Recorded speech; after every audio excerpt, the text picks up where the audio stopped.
the debate just now? What do you think about it? Was it great? I want some voices, come on. I think I see a few familiar faces in here, obviously other than my mom and my dad, and as well as Mr. Patrick over here. I see a few friends like Keisha, Devana. I believe that we used to be peers back in Buritama as well. Alright.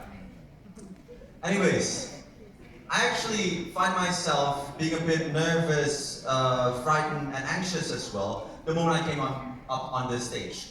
As a kid, I actually used to hate the spotlight. I used to hate being in front of a lot of people. I used to hate the microphone, so much so that the microphone seemed to be my worst enemy. To the point that I usually like to take out the batteries from microphones like this or unplug it from the microphone itself, just to annoy my teachers and friends at school so that I don't get to go on stage. Now I think we find ourselves in a position usually where we hate to be called out, where we hate to get the spotlight or to go on stage. Now, this entire topic which I'm going to bring out today actually, I hope there will be a presentation, right? Yes. All right.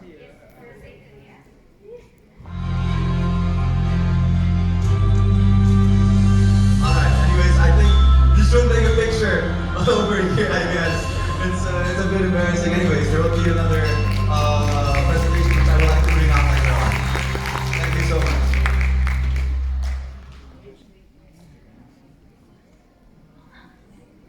Anyways, before we start actually, I would like to have a bit of an ice-breaking session first. So before I introduce myself, I would like to call one or two students or people to just come on stage and give a bit of thought about like the public speaking just now or the debate, because I missed a part of it. So I would like to just get back on track. So maybe if one of you could come up on stage and help me out a bit, that'll be great. Anyone? I believe there will be a door prize because he said there were unlimited door prizes as well. Is there anyone who would like to come up on stage? All right, you from the right wing, please come up on stage.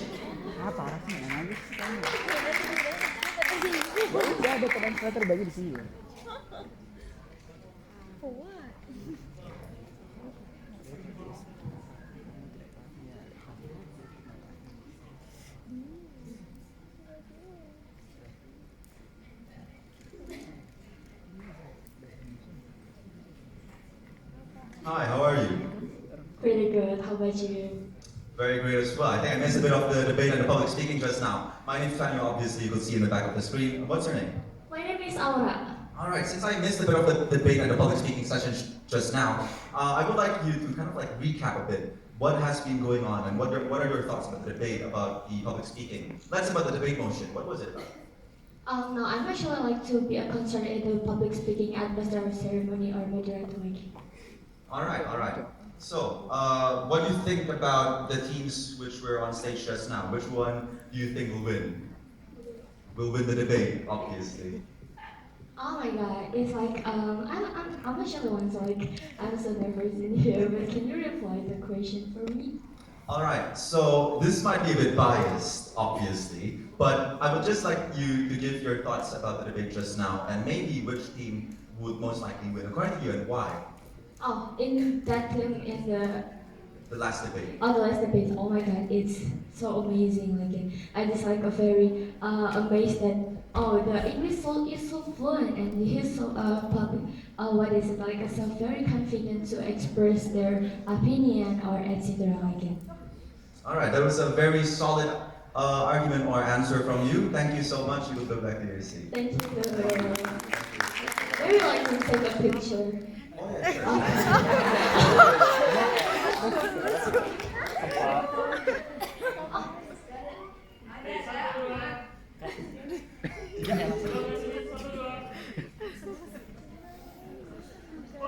Okay, please take the photos for me. If you guys want photos, you can take photos after this as well, obviously.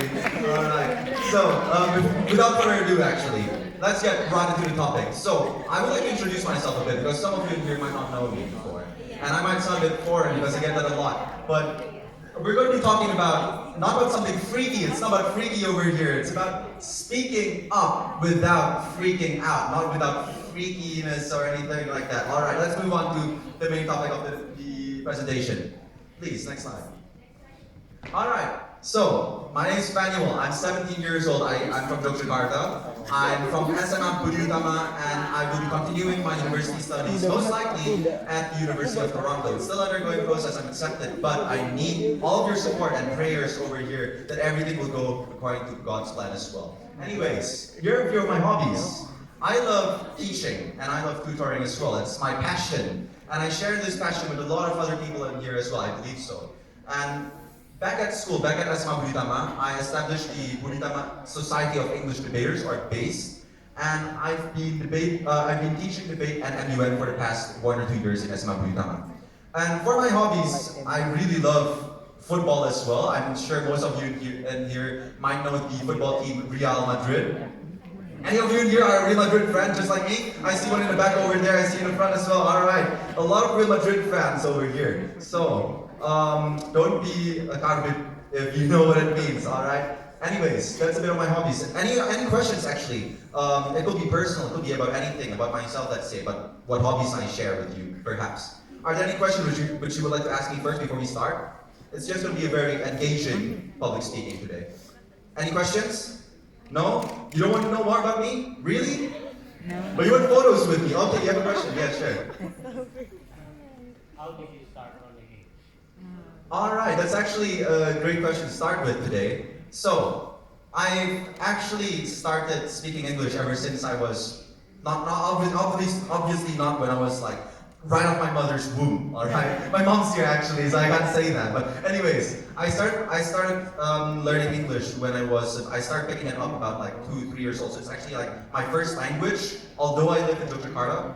But my parents, they both thought that, hey, maybe we should teach PHANUEL in English instead of Indonesian, because then he's going to pick up Indonesian anyways when he grows up, right? But for English, it will save a lot of costs from courses and all those kind of stuff, and I think it really did pay off, doesn't it?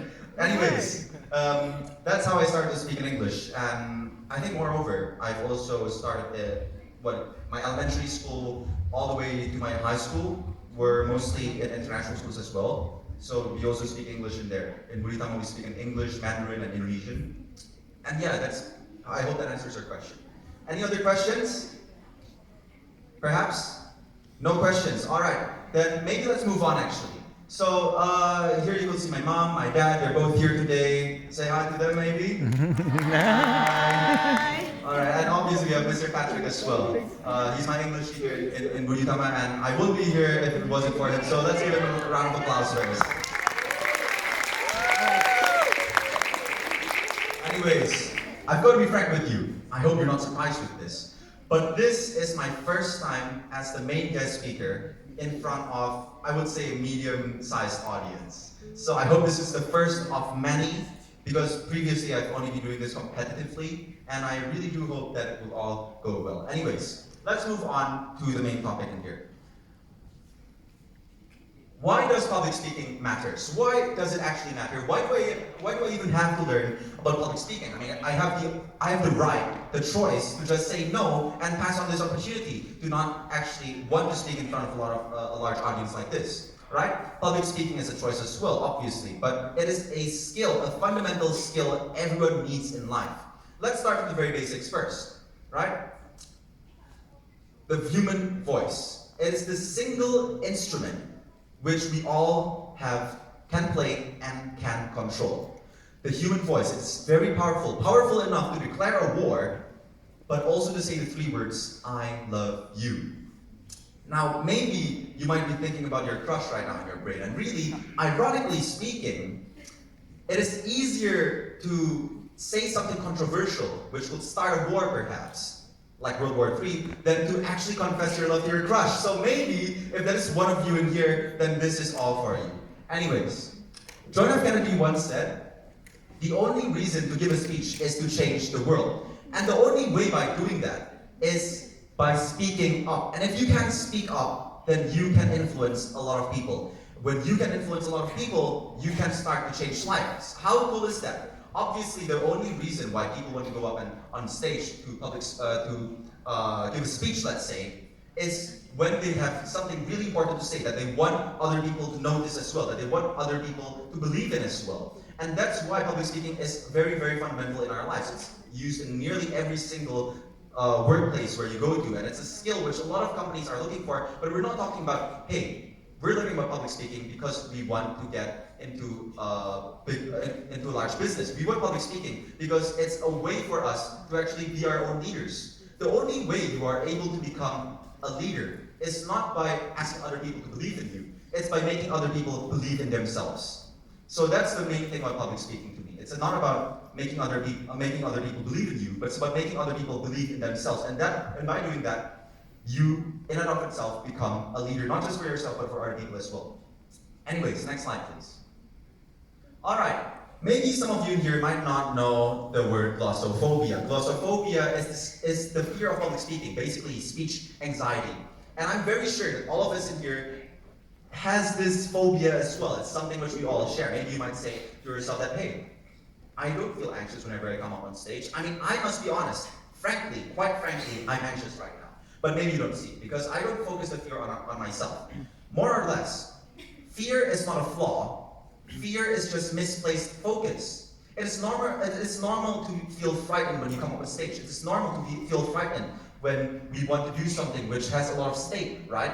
But in and of itself, it is something normal. It is something that we all should embrace. The problem is, how do we focus on this fear? Do we focus the fear upon ourselves? Are we afraid of being judged by other people? Or are we frightened about how other people might think of us? No. The only way to do this is to focus the fear not on ourselves, but towards the audience. That when you're on stage, you're not talking about yourself. When you're public speaking, it's not about you. It's about the message you deliver. So, there are 3 root causes of glossophobia, which I have listed over here.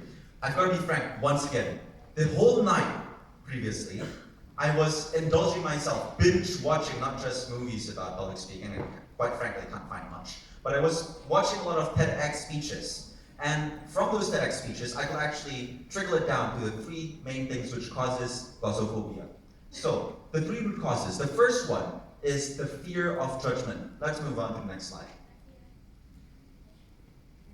Right, the fear of judgment. We constantly think about how other people think about us, about how other people perceive us. I've mentioned this before.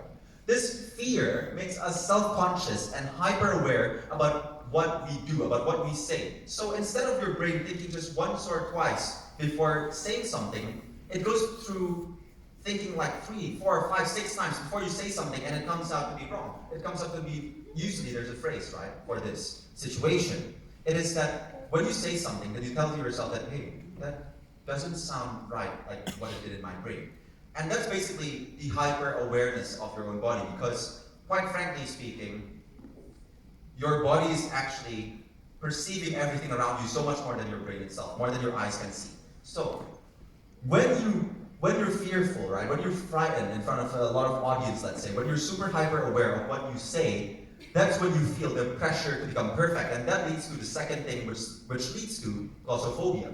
So when you're frightened, when you're thinking about how other people think of you, when you're afraid of how other people judge you, you want to become perfect. You want to become perfect not in your eyes only, but in your audience's eyes as well. So right now when I'm speaking, I actually wanted to become very smooth. I wanted to become perfect. I want everyone to have their attentions upon me, right? To lay their eyes upon me. But sometimes it might not go your way. And really, let's go to the next slide as well. Right, and really, when you're speaking, when you're giving out your speech, your worst speech or your worst debate even is so much more better than the speech or debate that you will never even give. So stop thinking about, maybe I will pass on this opportunity. Take up that opportunity and embrace the fear. Just try to improve yourself when you're on stage. There's a skill called improvisation, which you should master as well. It is when you don't really know what to say on stage, but then it just flows as well, just like how your brain thinks, basically. This makes people less authentic and more artificial. What does this mean, basically? It turns people into corporate robots. That when you're on stage, it doesn't feel like I'm talking to you anymore. It kind of feels like I'm talking to myself, like I'm schizophrenic all of a sudden. Because then I'm talking about something that only I understand and the audience doesn't. It creates an invisible barrier between me and the audience, and that makes it so that we're disconnected from the audience. So obviously, it makes us like a corporate robot. It makes us sound like artificial intelligence, right? It makes us sound very robotic and it doesn't flow right, basically. It doesn't sound right in the human ear, right? So This is how it leads to the disconnection from the audience, which is the last thing which we want, which leads to the fear of speech or public speaking. So next slide, please. All right, the disconnection from the audience. Obviously, you could see over here, I found a few comments in Instagram or TikTok. I'm not sure, I forgot from which one. You could ignore the one at the very top, actually. Please don't look at that one. But anyways, over here, you could see a lot of people kind of like making fun of people for posting something online, making themselves look weird, making themselves like a clown. That's the same thing basically which is happening when I'm on stage right now. I could see every single one of you in here, you know, the beautiful faces, handsome faces in here. All of you, they're basically showing all these emoticons, right? I could see like the way you express your feelings towards me, those are reflected by how you see me as well, by how you perceive me as well. So I could see some people in here with the laughing emoticon, some people maybe in the back with the sleeping emoji on their faces, anyways. So, you've got a very diverse audience basically when you're on stage, right? But you've got the spotlight. So when you've got the spotlight, you've actually got control over your audience. You could control their emotions, you could make them all laugh. You will make them all do something all at once just by a single word. Like I mean, if I say that, then you probably wouldn't prove me wrong right now, right? So I can't do that actually. But just now, let's say, when I wanted someone to come up on stage, then they actually did come up on stage. When I wanted someone to ask me, then they actually did ask me a question, right? When I wanted you guys to see up there and laugh, you actually did that. So that's actually how it works. It's a psychological way of affecting your audience by grasping their attention and controlling their minds as well. Right, anyways, it might sound a bit condescending, but let's move on to the next slide. Your audience couldn't care less unless you give them a reason to care. You do this by placing a sense of agency upon your audience, by placing a sense of urgency upon your audience. That what I'm speaking today is very important, and we're all today for the same reason. To see me, obviously, in my very nice costume, and with my handsome face, and you want to take a picture with me after this. Anyways, it's not about that. It's about learning how to give and deliver a good public speech as well. How to deliver a good debate, a solid argument. Now, when you were talking about debate, I'd just like to go a bit off topic again.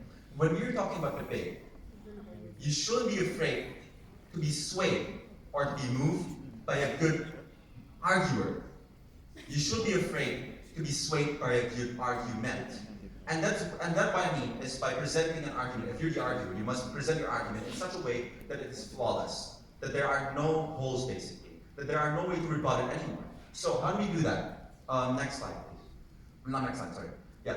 Data and statistics informs the mind, but stories transform the heart. I will go more in depth about this, but later on you'll see. Later on you'll see about what does this mean. Data and statistics, they inform the mind, but stories transform the heart. Did you know that every single year, per annum, 126 million people in this world loses their lives in road accidents? 30% of those are accounted for speeding. I'm not seeing any emotions. You don't feel emotionally moved. I mean, 126 people loses their life. Every single 126 million people loses their lives, and you guys are not seeing. You guys are not showing any emotions or any sort of emotions in front of me. I think that kind of goes to show that those data and statistics mean nothing to you. And when another person dies, basically, they're just another number in such a large pile of data and statistics. Now, let me tell you a story.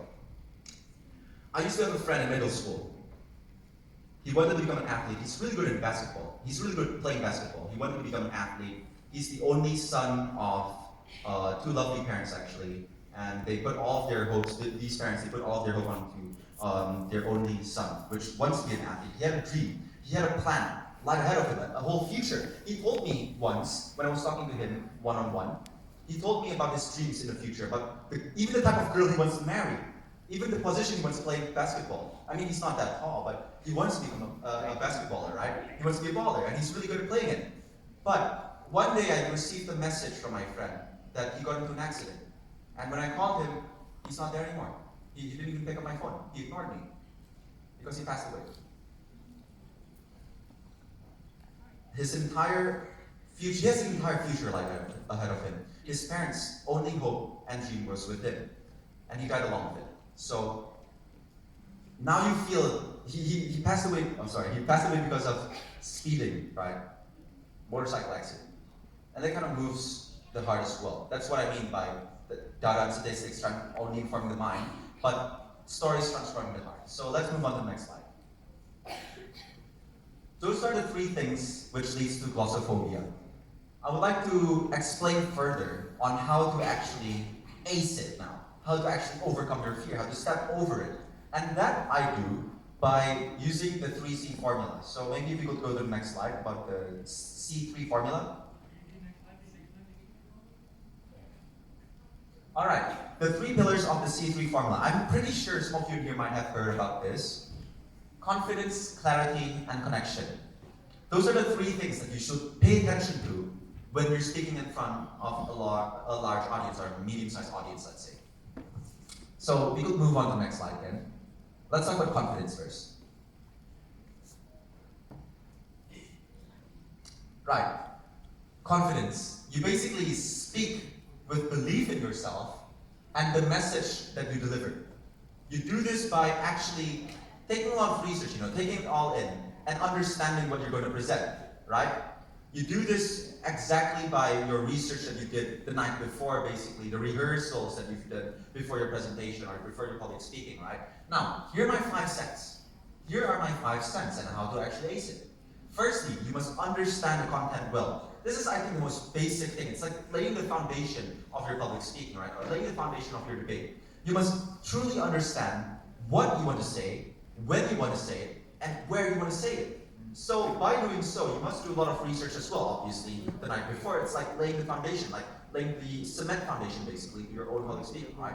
Without that, then you're not going to have a solid public speaking. So it's very important to do research. It's very important to actually put a bit of effort into your public speaking. You can't just say that, hey, maybe I'm going to go on stage, 1 or 2 practices is enough, and then I can probably ace it on stage, right? That's impossible. But the second thing to note is to practice and rehearse in private. A lot of people ignore this step, actually, even myself included. But here's the thing. Sometimes it's all right. I'm not asking you to practice 5, 6, 7 times before your public speaking. Quite frankly, I've only practiced once before I came up on stage. When you find yourself in that position that, hey, maybe I should have practiced more before I came up on stage. Maybe I should have practiced more before this debate. Maybe I should have practiced more when I had time to before I come up on this stage and gave up my public speaking in front of so many people over here. Right? When you find yourself in a similar situation like this, keep calm. You can't change the past, but you only can change what's in the future, right? So you just focus on what you should do right now. And it kind of like your adrenaline, basically, your dopamine, it takes over your mind. So what you want to do is to stay calm and use it to your advantage. To use it so that you speak with confidence, even if you have practiced just once or twice. People don't know how many times you practice. That's the truth. The third thing to note is to stand tall with an open posture. But you want to stand tall with an open posture, not just so you could look like 1 or 2 centimeters even taller, right? I mean, that doesn't even make sense because you don't even know how tall. So when you want to speak, you want to kind of find like a proper posture, you want to speak up clearly, right? The way you speak up, the way you bring yourself on stage, it kind of shows confidence as well. If I slouch myself like this, then I don't feel confident at all in myself. But when I try to speak up like this, then my voice changes. All of a sudden, the way you perceive me, the way you judge me, the way you see me, it all changes as well, right? So the way you bring yourself on stage, it really reflects who you are. A lot of people like to do this when they're public speaking or debating. They like to step back, right? They like to step back. It kind of shows that they're nervous, that they're anxious, that they're frightened about something. So let's say a lot of people, they come up on stage, they want to introduce themselves, and they say, hello, PHANUEL EBENEZER. It doesn't make sense, You have to stay in front of the stage. You have to stay where you're closer to the audience, so that this barrier, this invisible barrier, you practically can't even feel it anymore. Even if you can't see it, you can't feel it. So that's the third thing to note. The fourth thing to note is to speak with a steady voice. Now I'm very sure that all of you here knows that we have a voice box, right? A larynx, basically. And I don't want to go too deep biologically into this, but you could actually control, and I'm very sure, as I've mentioned before, the human voice is the single most powerful instrument and tool that we all can play, right? So the way we actually control our voice box, the larynx, right? If I want to speak a bit lower, then I could speak a bit lower, right? But I don't think so. It's good to speak with a voice like this. So I try to find a better pitch, so I go a bit higher, right? And I kind of train this a lot, let's say, and it's very important to actually find your own voice within yourself. So when you're alone, let's say, when you're in the bathroom, when you're trying to practice on your own, finding your own voice within you, trust me, somewhere there in your voice book, there's a very sexy voice located, but I haven't even find it yet. But just saying, you have to figure out where is that located in your voice box. So that's the fourth thing to note. And the last thing to note is to not rush. to keep your composure under pressure. Maybe I might sound a bit rushy because, yes, I must say, I'm frankly quite anxious. But it is better to actually take a pause, let's say, than to fill it up with filler words like ahs and likes, basically, those kind of things. Try to avoid them. So we're going to do that about that later on. Let's move on to the next slide now. Clarity. It's to speak in such a way that it's easy to understand and simple enough for other people to grasp. Now, how do you do this? You use simple and focused language, basically. Try to minimize the uses of hard synonyms. Synonyms which lots of people might not even know yet to start with, right? Because a lot of people actually like to do this. They bring up their speech and they speak with a lot of hard English words, let's say, hard for me to perceive, even for a native English speaker. They just want to sound smart. They just want to sound a bit more, maybe if you could relate with this a bit, it kind of makes sense already. Anyways, the second thing to note is to structure with a logical flow. You must follow the introduction, body, and conclusion way if it's in a public speaking. If it's a debate, it's a whole different thing. But in a public speaking, follow the introduction, body, and conclusion structure in order for your brain to actually understand what to say, when to say, and where to say it, right? So when I want to introduce myself, I don't bring it too long, I don't keep it too draggy. When I want to introduce a topic, I don't keep it too long as well. But when I want to come to the body, now that's where I go in depth. That's when I say, that's the time for me to explain a lot, and yeah, just a lot, And then in the end is the conclusion, where basically you conclude it in such a simple way that other people will understand it. So that's the second thing to note. The third thing to note is to avoid excessive fillers, which I've said just now. To avoid those ahs and ums, like likes, in your speech, basically. And the fourth thing to note is to use easy to grasp examples. When the example is a bit too niche, when the example is hard for other people to understand or relate to, it's hard to understand actually what's going on in your speech. It kind of creates this invisible barrier to come back again. And basically, it puts us in different pedestals, right? Like we're both from different worlds. The last thing to note is to use the Feynman technique. If you've not heard about the Feynman technique, actually, it's a way to explain information, to explain towards other people, things which would be a bit harder for the normal average person to grasp onto. But it's easy for a 5-year-old to understand when you explain it in such a way that it's simple and easy to understand for them, right? So that's the Feynman technique, basically. It's like explaining a hard topic to a 5-year-old. So let's move on to the next slide. This is the very last one, promise. Connection. People may forget what you say, but they will remember how you make them feel. This is very often, we do this a lot, let's say. A lot of breakups happen because of this. A lot of fights happen because of this. You're in a brawl with your parents, let's say, or you're in a brawl with your girlfriend, and all of a sudden you kind of just break up, or like you just say that you don't want to talk anymore, and you just block them. Then the next week, you want to talk back, you want to talk again, you want to connect with them again, you want to reconcile with them again. But you kind of forgot, why did you even fight in the first place to start with, That's basically what I mean by people may forget what you said, but not how you make them feel. So when I'm talking in front of a large audience like this, sometimes you might forget what I might say, I'm going to be very impressed if today, this time, tomorrow, you still remember these 3 points. I'd be very impressed. But I'm very sure that the moment you get out of this room, I will leave a lasting impression on you. That's the feeling that you go out to this room with sometimes. Here are my 5 cents first. Firstly, you must engage with the audience in order to have this sort of connection with them. You must establish this sense of connection with them first. That, hey, I'm also human. I'm not a robot speaking in front of all of you, right? That I also have a feeling, that I'm also a deeply emotional being, right? That I can make jokes, let's say.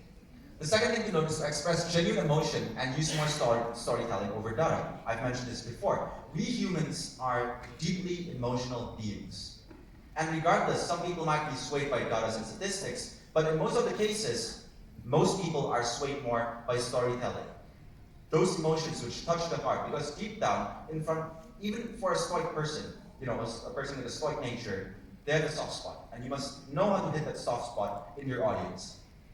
The third thing to note is to adapt to your listeners. Right now, I am sensing a bit of, boredom, a bit of, some of you might be feeling a bit tired. I understand, it's been a very long day, right? But when you're talking to a lot of people like this, They also have feelings. You want them to still have your attention, right? You still want their attention upon you. You still want a spotlight. You still want them to see you and listen to you, right? Because you have something to say. You still have a lot of things to say. Now, a lot of speakers, they kind of tend to do this. I would say me, myself included, but I'm trying not to. Anyways, they like to start their speech with a lot of hype at first, you know, just kind of like spikes up when they come up on stage. Then it kind of like goes down and sounds a bit boring to the end.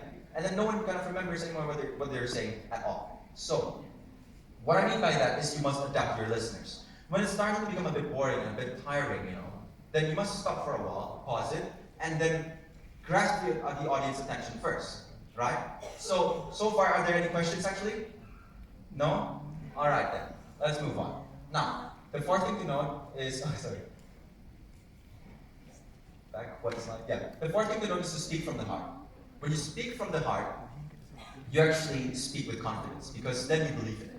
Then your heart actually believes in it. Then your moral compass is actually pointing north towards what you believe, right? And the last thing to note is that authenticity beats perfection. So never try to aim to be perfect, you know. Try to aim to become real in front of the audience. Try to aim to become authentic. Sometimes when you show vulnerability, let's say, when I tell you that I'm anxious, that I'm feeling a bit frightened, nervous right now, although I'm not showing it, that I have cold, sweaty palms right now, it makes me feel human, you know? And that's what I mean by authenticity beating perfection. Now, let's talk about the 7 deadly sins of public speaking. Maybe some of you here might have heard about the 7 deadly sins of this and that, you know, but here are the 7 deadly sins of public speaking. A lot of things to note in here, I understand, but just stay and hang on with me. This is a lot of information for you to process. But I'm very sure judges out there, they're also making their own decisions. So let's make use of this time together, right? The first thing to note is clutter. What is clutter? Move, next slide, please. Clutter. Next slide. Right, clutter. This is what I call by clutter. Clutter is basically the overloading of lots of informations in one slide. So it makes it hard for you to actually understand. Even I have OCD actually, so it's kind of seeing the last bit of sentence down there kind of like pulls a bit of, it triggers me a bit, you know? But anyways, this is what a cluttered presentation looks like. Do you understand what is going on? Are you focusing on me? Are you listening to me? Or are you trying to decipher this thing behind me? It looks very embarrassing. It looks embarrassing. It looks very disgusting to look at actually. It's very confusing. So let's move on to the next slide. Here's how you show a very good slide actually. I wouldn't say very good, but this is what I mean by an uncluttered presentation, which also still grasps the viewers as well, right? Behind me is a picture of one of my favorite basketballers, Jimmy Butler. I'm pretty sure you know this meme, it's all over on Instagram right now. But anyways, here is what you should do, next slide, yeah, all right. Here's what you should do with presentation basically. Try to structure a presentation in such a way that it isn't cluttered. So you can take a picture first because we're actually losing a bit of time anyways. But the main point is that you should only have one idea per slide. So on this slide, it's basically just about clutter. Let's move on to the next slide. Let's speed this thing up a bit, all right? Monotone. It is when you basically speak with a very slow, passive voice, you know, no emotions at all, no changes in pitches or volume. And the thing that you must know, obviously, is that emotion and energy bring your words to life. So try not to use a flat voice or a flat tone. Let's move on to the next slide. Third deficit. It's rambling. When a lot of people actually does this when they're feeling anxious or nervous, they start to talk about things which kind of gets out of the topic itself, you know, kind of get out of hand, basically. Now, you must know your point and stick to it, and that's how you avoid rambling, basically. Because rambling in and of itself, it means that you're speaking about something which is going off topic already, right? So let's keep on topic. What's the next thing? The fourth deadly sin. It is being verbatim. If you see this picture behind me, it's actually how I started the debate. My handwriting is absolutely horrible. You can't even decipher what it is, right? But that's what I call it by being verbatim. I used to do this a lot when I was in debate. I used to write everything on a piece of paper for the 50 minutes I have. 30 minutes I have, I write down everything, you know, 1,500 words even. And then I read, somehow I'm able to read all of this anyways. But you have to try not to become verbatim. And the fifth deadly sin right now is fillers. Because silence is always better than a filler. When you're feeling that, hey, maybe I'm going a bit too quick right now, and I'm starting to use a lot of fillers, I'm starting to become more nervous, anxious, I'm starting to add these fillers in, take a pause, take a break, and just leave it to the silence first to the audience, you know? Let them have time to process information, not just their brain, but your brain as well. Next step, you said. Disengagement. So, this is what you should actually take note to. Public speaking is not about yourself, it's about serving your audience by actually delivering their information towards them, right? So when you're forgetting that very important point, that public speaking is not about yourself, you know, you start to think about only you, and you again. Like me, and me again, you know, and you have to like disengages yourself from the audience, like we're living in different separate worlds. Next slide, this is the last one. The overuse of jargons. Jargons, they're basically like advanced technical terminologies, right? Like when I'm saying the Feina technique, but I'm not explaining what it is, that's a jargon, an overuse of jargon, right?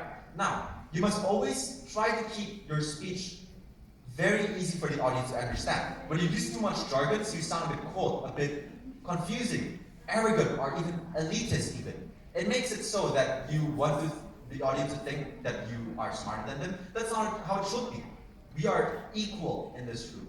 And that's when you must realize that public speaking is not about you, it's about the information that you deliver towards them. And when you walk out of this room, you walk out with the equal information that you have once in the beginning.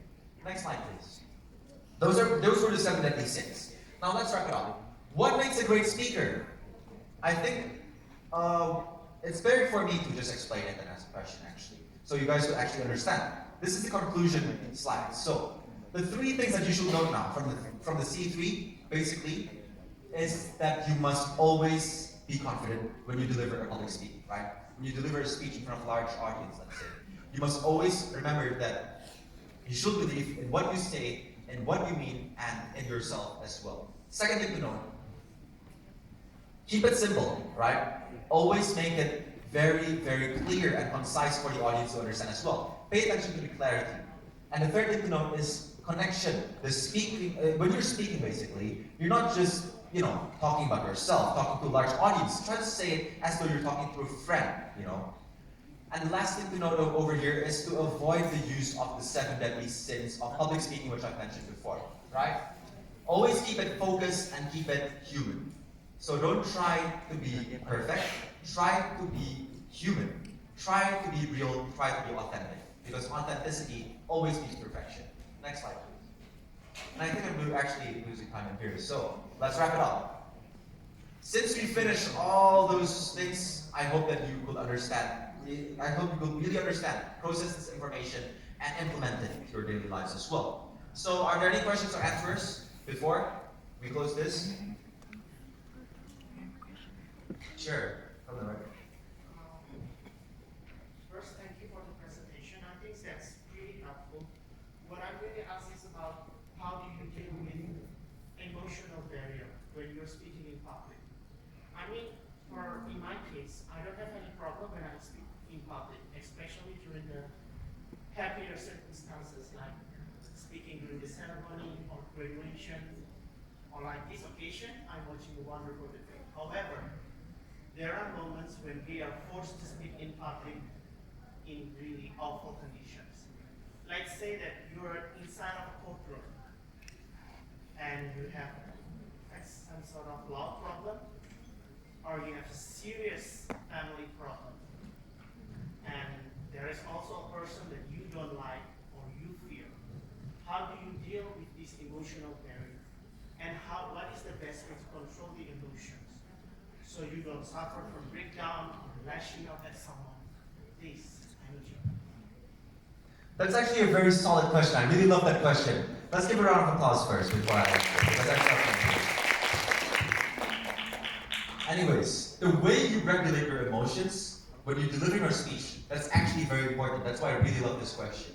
It's about when you have external issues, let's say, how do you actually deliver your speech, but still keeping it neutral, that people don't actually see the problems behind you from the way you see them, from the way you deliver your speech. Maybe you have some sort of love problem or like a family issue out there.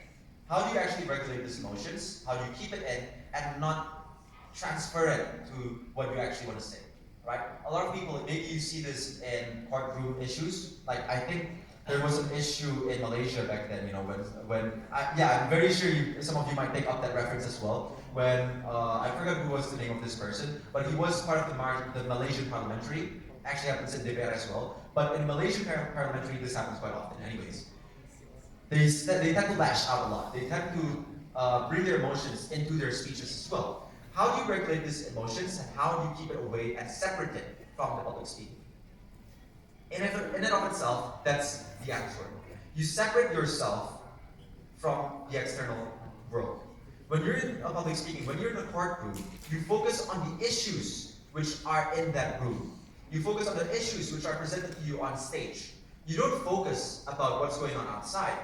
I don't focus about how maybe my girlfriend isn't watching me, how maybe my brother isn't here with me. You know, I try to focus on the audience, which is with me in this room, so that I could actually serve them properly, and that they could actually understand every bit of information that I tell them without mixing it up with my emotions. So you separate yourself from the outside world with the inside of this room. I hope you understand the question. Are there any other questions or answers? Well, unfortunately, because of the time, we only have one question, but it was amazing, PHANUEL. Thank you. All right.